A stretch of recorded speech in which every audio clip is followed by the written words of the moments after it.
Hello there, Sarah from 17 once again, bringing you the continuation of this God of War 3 video walkthrough on Chaos difficulty.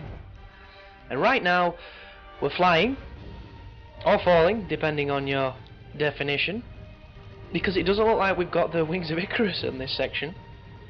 He's just chilling out because he's cool like that. And obviously, you've got to dodge all these obstacles, because if you hit 3 of them, it's game over.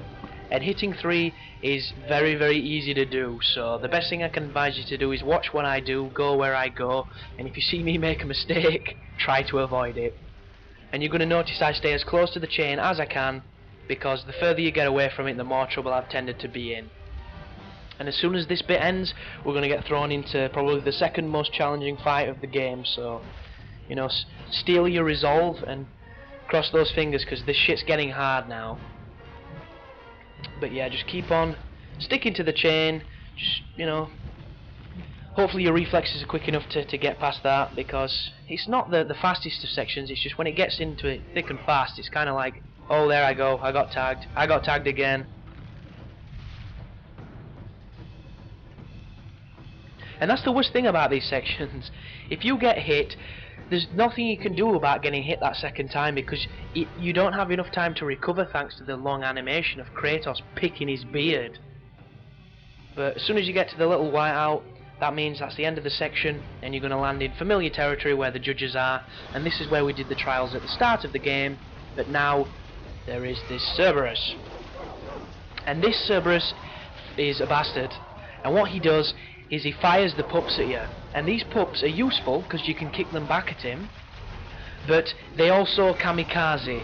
So if you're near them, when they stand still and they blow themselves up, it does a ton of damage. And that's not mentioning this arsehole when he charges you and he does various things. But the first stage of this fight is not too bad. Kick the dogs back at him. When you're doing the animation of kicking the dog, if you keep tapping the analog to roll, you will roll away from the dogs that stand near you and try to catch you coming out of the animation, and you shouldn't take too much damage. Just be aware when you're a suitable distance from this Cerberus guy, he does the fire into the air, and 3 pools of fire will land quite close to you, and if that touches you, that does a lot of damage as well. That's the move I just mentioned. When he charges you like that, you can block it. When he does the big punch there, that is unblockable. That one is blockable.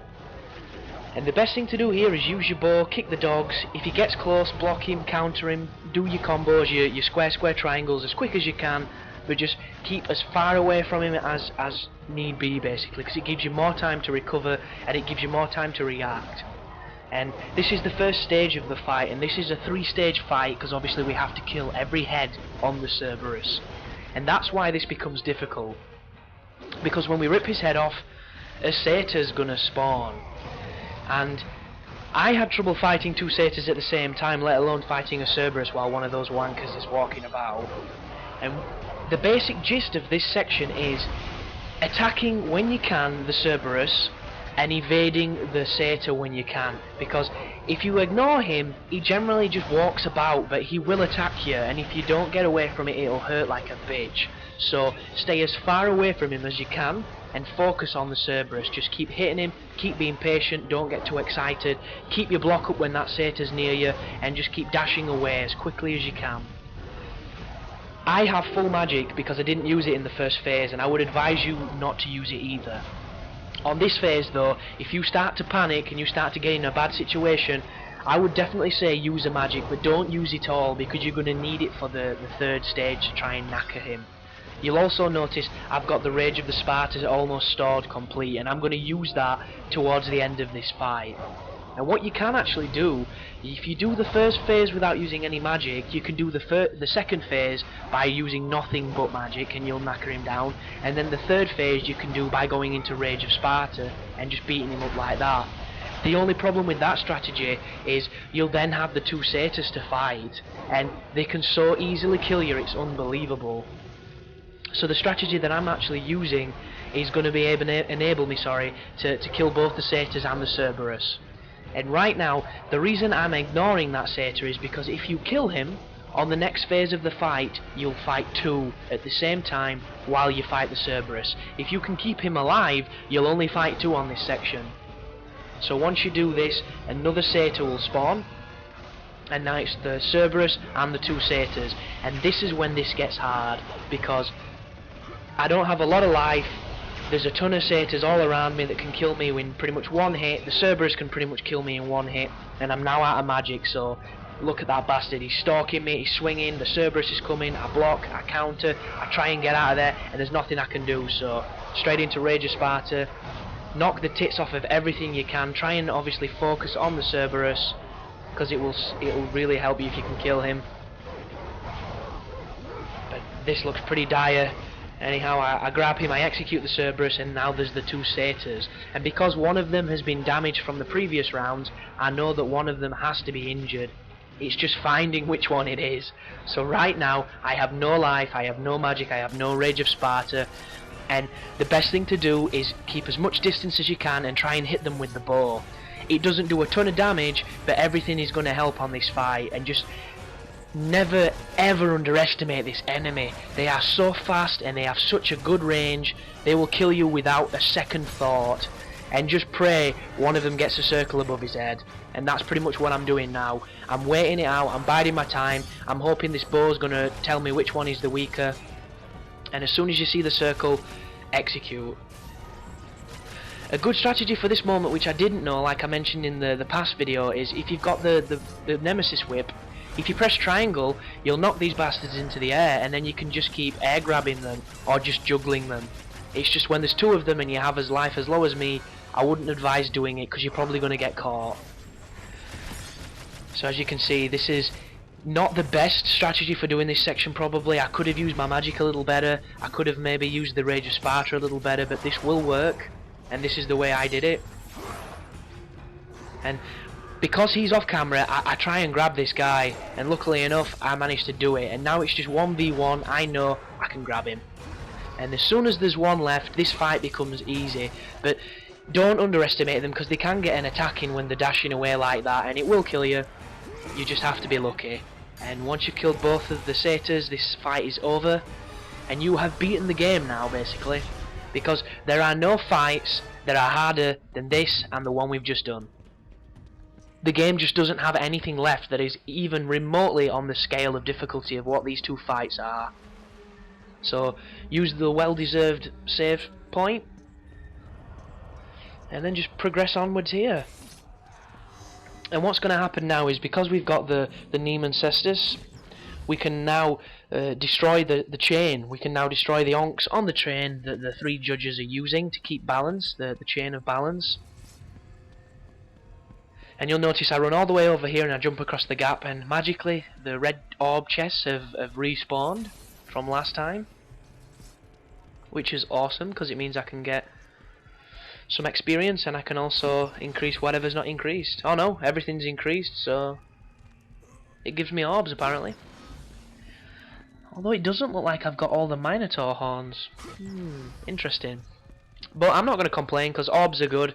Orbs are going to help me upgrade, because there's not really much left. There's another 3 videos in this walkthrough, and 2 of them I think are boss fights, which is against the god Zeus.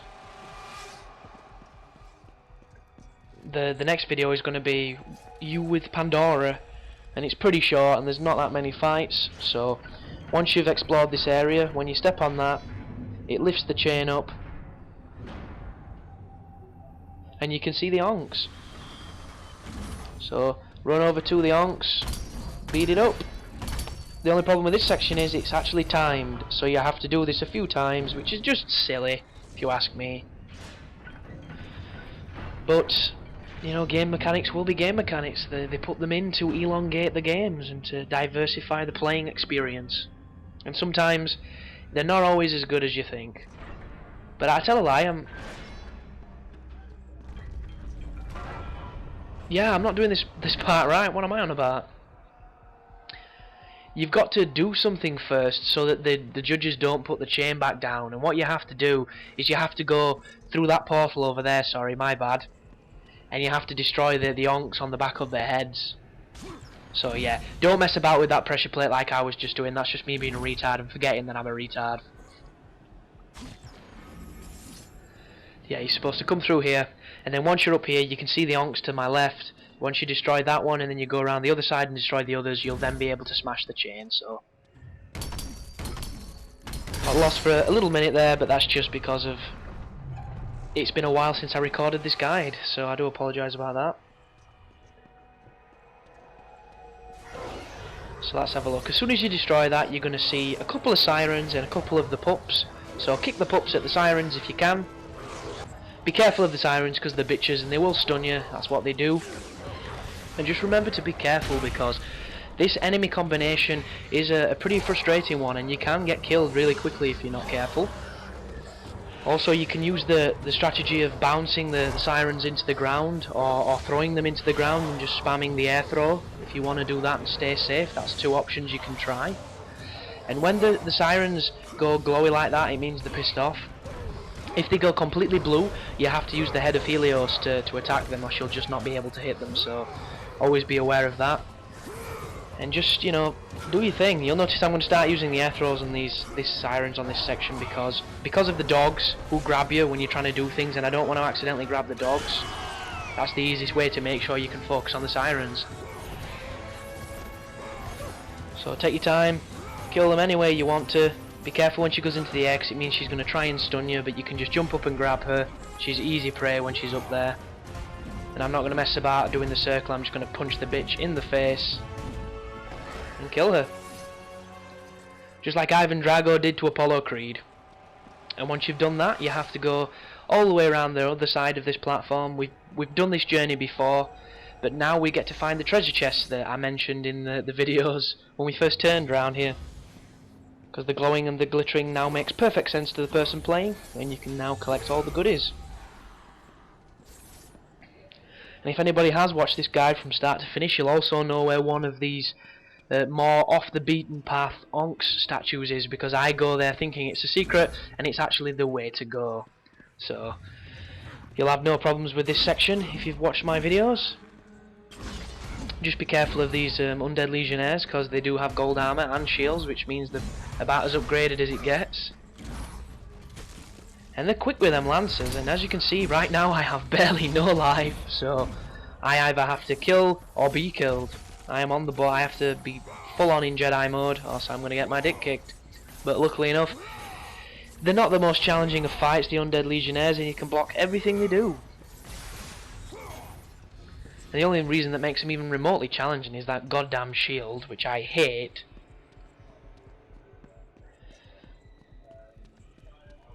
But I've come over here because I know there's some pots to smash. And just be careful when you run through this corridor, cause I'm gonna go back and smash the Onks first, which is what I should have done. So shatter the Onk statue. That takes one of the judge's hands off the chain, and now we just have one more hand to remove. But as we go around this corner, we're gonna come across another fight, and I believe it's a satyr. I believe it's two satyrs actually, but we'll soon find out. And the reason why I remember this fight is because I fight like a coward during it. I run away and I let them come to me so I can use the camera against them, and it's the best way to do it because I got a trophy. I have no idea. Oh, there you go. It's for upgrading your Minotaur to the full. But that's the end of the video anyway, guys. I'll see you in the next one. We're coming close to the end of this God of War walkthrough. I hope you're enjoying it, and you take care now.